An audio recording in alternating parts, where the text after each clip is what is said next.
Hey this SK. இந்த video யாருக்காகன்னு பார்த்தீங்கன்னா new entrepreneurs and நான் வேலைக்கெலாம் போக மாட்டேன், ஒன்லி பிஸ்னஸ் தான் பண்ணுவேன் அப்படின்றவங்களுக்காக.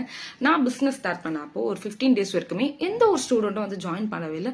நான் ரொம்பவே பயந்துட்டேன். என்ன ரீசன்னா, எனக்கு அந்த மந்த் 20K வந்துட்டு ரெண்ட் பேமெண்ட் பண்ணோம், இபி பில் இருந்துச்சு, என்னோட லோன் இருந்துச்சு. பெரிய விஷயமா இதுதான்.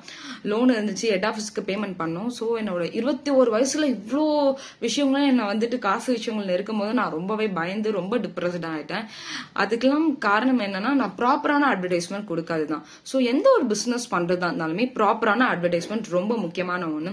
பேம்ப்ளெட்ஸ் கொடுக்கறதாகட்டும், போஸ்டர் ஓட்டுறதாகட்டும், நிறைய ஆஃபர்ஸ் கொடுக்கறதாகட்டும், எடுத்தோடனே நிறைய அளவு ப்ராஃபிட் அப்படின்ட்டு எதிர்பார்க்காம, லைக் எடுக்கும் போது எதுக்கெல்லாம் செட்டில் பண்ணணும், என்னென்ன கமிட்மெண்ட்ஸ் இருக்கு, அதெல்லாம் கொஞ்சம் கொஞ்சமா முடிக்கணும் அப்படின்ற மாதிரி ஸ்டார்ட் பண்ணி ஆஃபர்ஸ் நிறைய கொடுக்கலாம்.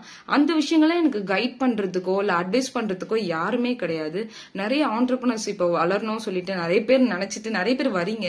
ஸோ உங்களுக்குலாம் சொல்ற விஷயம், கமர்ஷியலா ஒரு விஷயம் பண்ண போறீங்கன்னா அதுக்கேற்ற அட்வர்டைஸ்மெண்ட், அதுக்கேற்ற ஒவ்வொரு விஷயங்களும் பார்த்து பார்த்து பண்ணுங்க. கம்பல்சரி அது வந்துட்டு பிசினஸ்க்கு ஒரு நல்ல யூஸ்ஃபுல்லா இருக்கும். ஸ்டார்டிங் 3 months ரொம்பவே கஷ்டமா இருக்கும், அப்புறமா எல்லாமே பார்த்துக்கலாம் அப்படின்ற ஒரு விஷயம் வந்துடும், ஒரு நம்பிக்கை வந்துடும். ஸோ எடுத்தோன்னே கஷ்டப்படாதீங்க. கஷ்டமா இருக்கே அப்படின்னு சொல்லிட்டு ஃபீல் பண்ணாதீங்க. எல்லாமே நல்லதுக்கே நடக்கும். இந்த வீடியோ உங்களுக்கு யூஸ் ஆகும்னு நினைக்கிறேன். தேங்க்யூ.